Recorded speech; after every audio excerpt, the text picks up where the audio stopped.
kind of round out the picture, I suppose. There are some through lines, and I'm not anti-American. I don't want to do that. That doesn't make sense to me. You must love the country you live in and the people you live with. Okay, but you must admit when your father's an alcoholic. Don't pretend that he's not. My country's an alcoholic, and it needs to go to AA. Okay? They showed some film from Iraq about a year ago or something on public television, and the guys were going out on patrol in Baghdad, and at one point the officer in charge in the Humvee says, "Okay, everybody pay attention now, this is Indian country." That is a through line. That's what he said. This is Indian country. It's C sharp minor 2.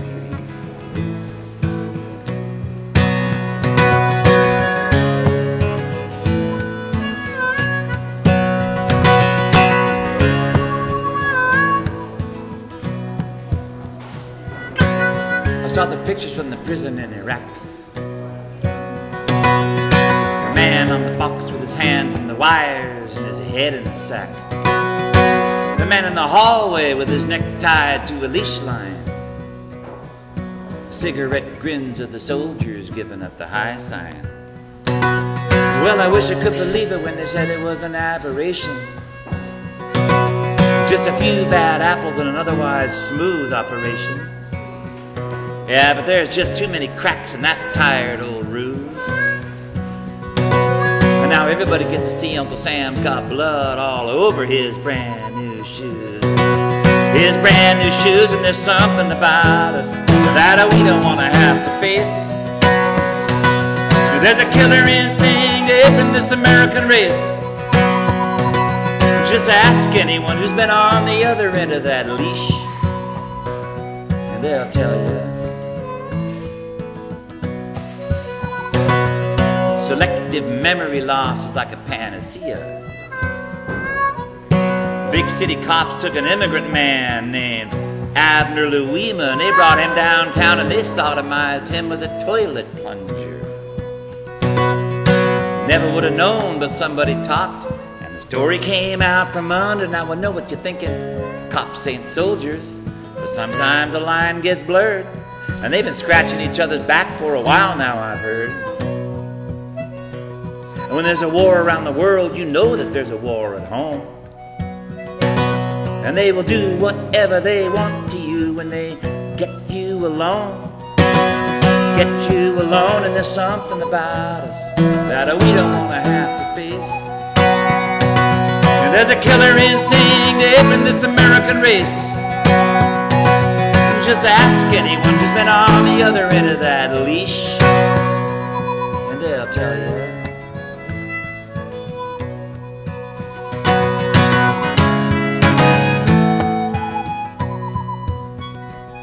You want to really understand it, you gotta go back a ways. Back to the founding mythologies of what they call the good old days. The Indian wars in the Wild West, guns in everybody's hand. The violence was good then. It gave us a motherland. Now sometimes things got out of control and they crossed that unspeakable line. Cutting off body parts and wearing them around, I guess soldiers just do that sometimes. Well, use your imagination. You know that they were feeling good. You know they would have taken pictures if they could. And there's something about us that we don't want to have to face. And there's a killer instinct deep in this American race. Just ask anyone who's been on the other end of that leash, and they'll tell you.